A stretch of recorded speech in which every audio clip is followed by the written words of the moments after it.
Hi everyone, welcome back to my channel. Today we'll be talking about how Allah sacrificed the whole world for the sake of Prophet Muhammad. In Christianity, God Himself get off from His throne to die for the whole world. However, as you can see, my channel is talking about Islam and the God of Islam sacrificing the whole world for the Prophet. I'm not talking about the killing verses. I'm not talking about Surah At-Tawbah verse 5, Surah At-Tawbah verse 23. No, nothing about that. I'm talking about Zainab bin Josh. The marriage of Prophet Muhammad to his first cousin, who was married to his adopted son, Zaid. First, let's go to the narration from Wikipedia. Just to make it easy. Just to make it easy, that's why. Now, as you can see here, we can we can read from the first one here. Muhammad paid the dower of 160 dirham in cash, a cloak and a veil, a coat of armor, 50 mud of grain, and 10 mud of dates. One mud is equivalent to 3/4 liter, just in case, if you are curious. One mud equal 0.75 liter, right? Now, as it says here, the marriage lasted for less than 2 years. And Muslim historian here, Al-Tabari, give two independent sources. Now, let us read. The hareskin curtain that served as Zaid's front door was blown aside, accidentally revealing Zainab dressed only in her shift. Zainab arose to dress herself, informing him that Zaid was not home, but he was welcome to visit. However, he did not enter. He exclaimed to himself, "Praise be to Allah, who turns hearts around," and then departed. When Zaid came home, Zainab told him what had happened. Zaid went to Muhammad, saying, "Prophet, I have heard about your visit. Perhaps you admire Zainab, so I will divorce her." Muhammad replied, "No, fear Allah and keep yourself." And then, after this, there was conflict between the couple, and Zainab shut Zaid out of the bedroom. Now, I'm just going to stop there. Look at this, what Muhammad said. Praise be to Allah who turns hearts around and then depart. Any idiot will get the clue. This guy likes me. Right? Zaid is not stupid. So that's why Zaid even offered to the Muhammad to divorce her. Muhammad said, "No, fear Allah and keep your wife." And then after that, there's conflict because you know what? Zainab bin Jas was a independent woman and she had high ambition. Because actually when Muhammad asked him to ask her to marry when proposed to her, she refused. But before we go there, we continue a little bit more. However, this story has been rejected by most scholars. There are three references here. So let's check the first one. Ibn al-Arabi. Who is it? This guy. Ibn al-Arabi. He was born in July 28th, year 1165. Hmm. He rejected based on what? Because it didn't sound good. The story doesn't sound good. Just like modern Muslims, so many of them rejecting hadith even though the hadith are sahih, just because the hadith don't sound good. Now, let's check the second person who reject this story. Allama Sibli Numani. Who is this guy? Let's check. An Indian. He was born in India in year 1857. Wow. This must be the same reason why he rejected the story. Because the story just doesn't sound good. Right? Now, let's go to the third one. Number 17 here. You click. Qadi Yashir. Wow, this one I don't need to explain to you who he is. Yasir Qadi, Mr. Holy Moly. So now, I guess I can save a couple of minutes here. We can go to the next. I don't need to explain who Yasir Qadi is.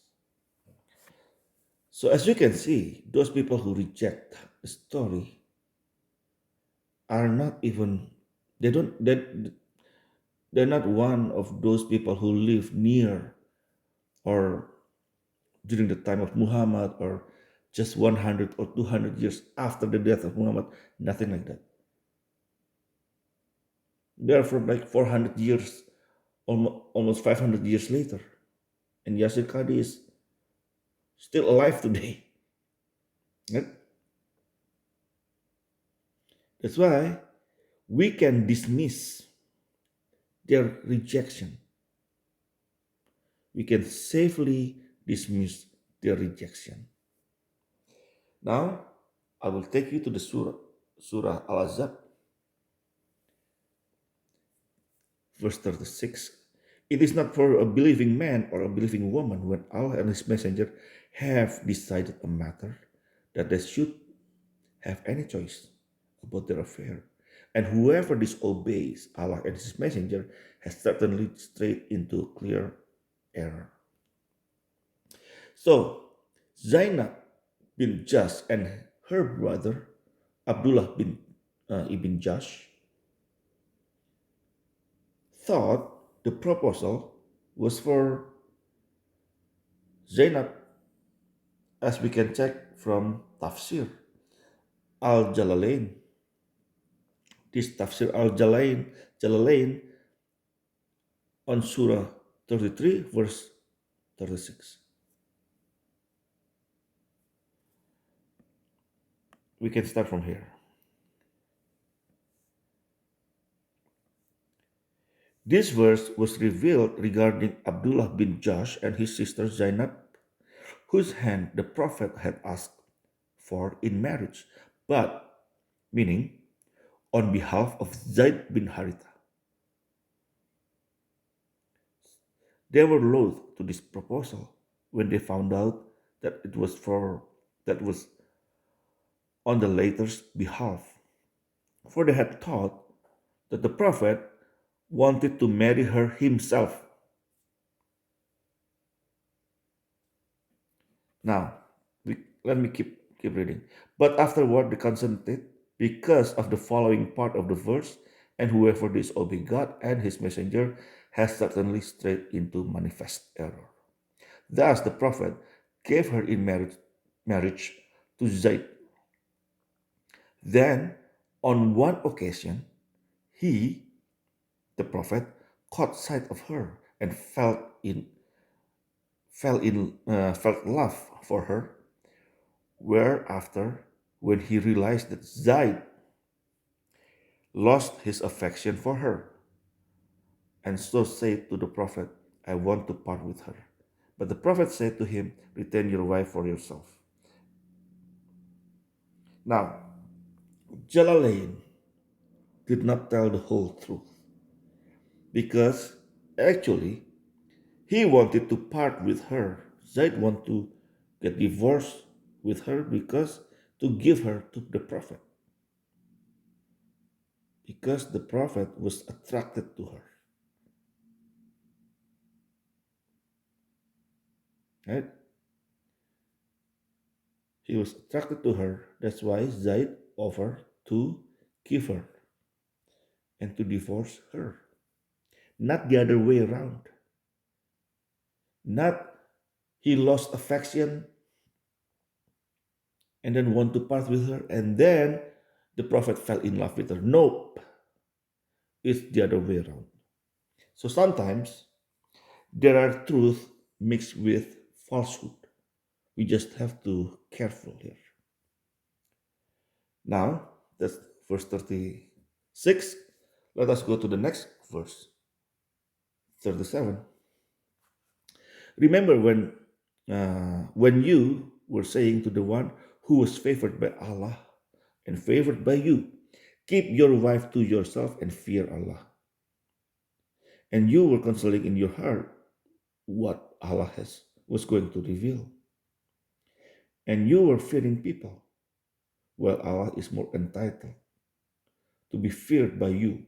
So when Zaid finished his desire for her, we gave her into your marriage, so that there may not be a problem for the believers in marrying wives of their adopted sons when they finish their desire for them and Allah's decree had to be enforced. The convenience. Wow. This kind of verse does not need explanation. Right? We already read everything before. So I don't need to explain anything. So now just I just want to show you how Muhammad's marriage was decreed by Allah, quote unquote decreed by Allah. So I don't know if his marriage to Zainab was decreed. Why Allah let Zainab marry to Zaid, right? Because in the beginning, it is Allah said, just one verse before that, Allah said, it is not for a believing man or a believing woman when Allah and His Messenger have decided the matter that they should have any choice. So Zainab had no choice because Allah and His Messenger have decided that Zainab should get married with Zaid. And whoever disobey Allah and His Messenger has certainly strayed into clear error. So that's why Zainab and her brother Abdullah bin Jash, Abdullah bin Jash later on left Islam, but around this time he was still a Muslim. He's still a Muslim here. Now that's why they shut their mouths after that. These siblings shut their mouth. And then all of a sudden, the next verse, look at this. After everything, and then Allah suddenly said, we gave her into your marriage so that there may not be a problem for the believers in marrying wives of their adopted sons. Oh my goodness. Thank Allah. But how many people will do this? 8 billion people in the world. How many people will marry their own adopted son's wife? How many occurrences happen like this? Almost never, right? Now we go to the next one. Verse 38. Look at this. There's no blame on the prophet for doing what Allah has ordained for him. That there has been the way of, I'm gonna change it. Sorry. Dr. Mustafa Khatab, what he liked to do is doctoring the verses of Allah. So let me go with a Sahih International. There is not to be upon the Prophet any discomfort concerning that which Allah has imposed upon him. The established way of Allah with those who have passed on before. And ever is the command of Allah, destiny decreed. Again, if this is something that is predestined, why did Allah did not stop? I mean, did not ask tell Zainab just to marry Muhammad? Straightforward from the beginning. Very strange, right? I thought Allah is all knowing, but I guess not really. Now, let's go to Hadith. This Bukhari, Hadith number 7420, narrated Anas. Zaid bin Haritha came to the Prophet complaining about his wife. The Prophet kept on saying, "Be afraid of Allah and keep your wife." Aisha said, "If Allah's messenger were to conceal anything of the Quran, he would conceal this verse." Zainab used to boast. Now listen to this. Zainab used to boast before the wives of the Prophet and used to say, "You were given in marriage by your families, but I was married to the Prophet by Allah from over 7 heavens." So this is a decree from 7 heavens. So that's why Zainab was so proud of herself.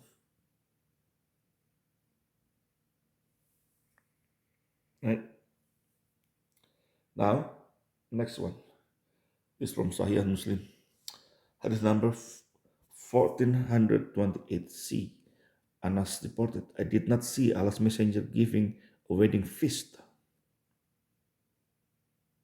of anyone of his wives, as he did in the case of Zainab. For then he sacrificed a goat." So Zainab was pretty special there, at least until that moment, until he met the next person, right? Zainab was very special. I believe Zainab was the seventh wife of Muhammad. Now, I'll take you to this. How Allah sacrificed the word for the lust of Muhammad. Verse 4 and 5. Let us read. Again, this is still Surah Al-Azab, verse 4 and 5. Allah has not made for a man two hearts in his interior, and he has not made your wives, whom you decree unlawful, your mothers. And he has not made your claim sons, your sons. That is, you're saying by your mouth, but Allah says the truth, and he guides to the way. So, what you claim to be your son is not your son. He's your adopted son. It is, you say he's your son, but it's only by your mouth, not by Allah. That's what it is. Verse 5. Call them by their father's name. It is more than the just it is more just in the sight of Allah. But if you do not know their fathers, then they are your brothers in religion and those entrusted to you. And there is no blame upon you for that in which you have erred, but what your hearts intended. And ever is Allah forgiving and merciful. So you have to call them by name, the name of the father. Because remember, Arabic people are using father's name as their last name. Let's say Muhammad ibn Abdullah.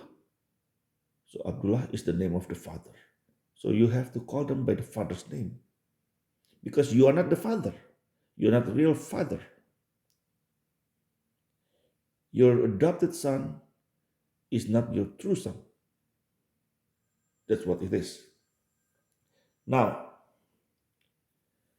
why I go back to verse 4 and 5? After I was showing you verse 36, 37, and 38 from Surah Al-Azab, I have to remind you that how Quran is compiled is not in the right uh, order. So the verses are so messed up. This is actually the right order. 36, 37, 38, and then go to verse 4 and then 5. This is the right order. But Zaid ibn Thabit, the genius who compiled Quran during the time of Abu Bakr and Uthman, he did different way. But well, okay, by the way, anyway. So this the thing, right? So now your adopted sons are not your sons. Before this time, before Zainab, before the lust of Muhammad towards Zainab, adopted sons and daughters were given a new family name because to welcome them into the family. And they often get the same right as their own children. So let's say if you have two children and then you adopt one more, so when you die, you give your inheritance to those three because your adopted son now or adopted daughter is your child. So they get inheritance from you. Very simple. And Allah cancel this. That's why actually when you meet a Muslim and you look around, most people who adopt children are not Muslims, percentage wise. So if 20% of the world people in the world are Muslim, you can check how many of them adopt children. They will give, maybe they will give charity to orphanage, but they will not, most of them, they will not adopt this orphan. That's why if you go online, look at this. The first thing you see is this: adopting a child is forbidden, haram, just like pig and pork, just like pork, haram. Adopting a child, haram.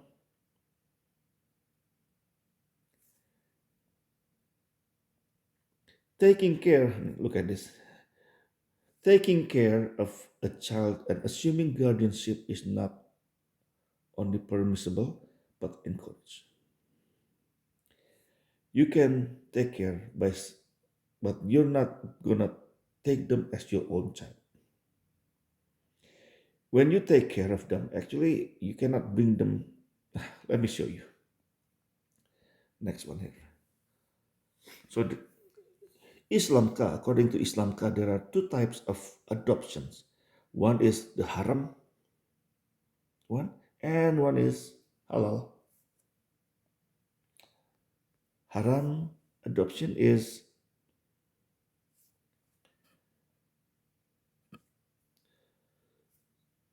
as you can see here, there are there are a lot of rules when you adopt a child here in Islam. You are allowed to be kind towards the child and giving him righteous religious upbringing and sound direction, teaching him which will benefit him in this world and the next. But it is not actually the same as taking them, the children, into your house. So you can maybe leave them in madrasah, for example, and then you pay for it. That's what it means. Because why? Look at this next. Here, that's it. To whom should the adopted child be given?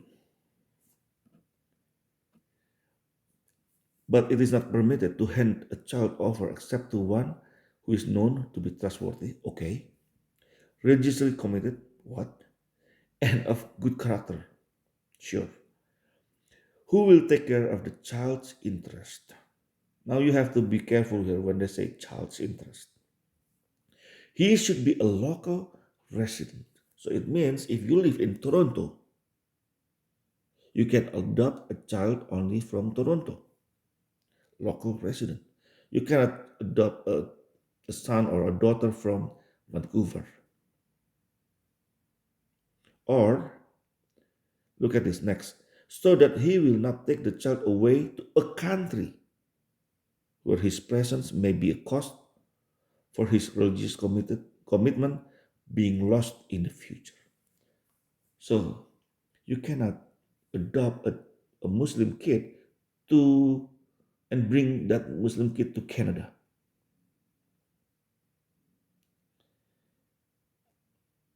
That's the thing. A lot of rules in adoption, it is normal to protect the child. But in Islam, they make rules like unnecessary rules. You cannot take the child to Canada. Why? Right? Because they're afraid maybe he will become a Christian or an atheist or a Buddhist. So they don't want that. They don't allow that. And when you take a look, like I said, take a look around you, not too many Muslims adopt a child because of it is actually discouraged to adopt a child. People adopt a child because they want to have a child. Sometimes they don't have a child. Like I know two Muslim couples at work. They have been married for like long time, and they're in their middle age, and one is little younger, in his 30. They don't have child, and they don't adopt a child. And sometimes some people they want to have that feeling, to have a baby or child, even though it is not easy. But because it is forbidden, because it is not for just forbidden, is very very discouraged. So the only thing they can do is to send an orphan into madrasah. That's all they can do. So which is not the same, when you taking care of child yourself, it feels different, right?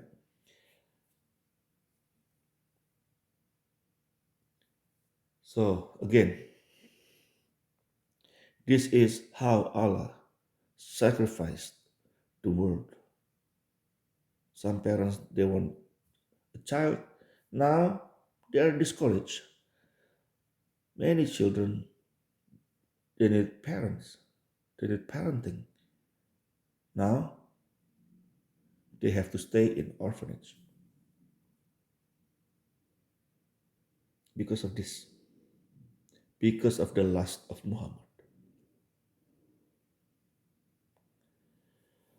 I have never read anything, whether I believe or not, about anything about even Siddhartha Gautama or any from any religion where God, the Creator,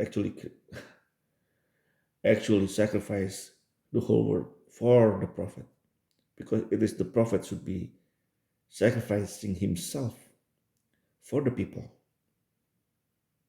because like in Christianity, God sacrificed himself, right? And as you can see, like even like people who follow Jesus, the disciples of Jesus, they died, they were killed, they were killed because they follow Jesus, because they follow God. So they have to sacrifice themselves, not not. It's not like the people to be sacrificed for them. So the apostle becoming or the disciples becoming rich and live comfortably, and then fighting for power. Not like that. So different in Islam, between Islam and Christianity. And I hope this video, I know it's a little bit long today. I don't know. I don't realize it's actually more than half hour now. Anyway, thank you for listening and watching. Whether you're Muslim or Christian, whether you have adopted children or not, God bless you all. Have a nice life.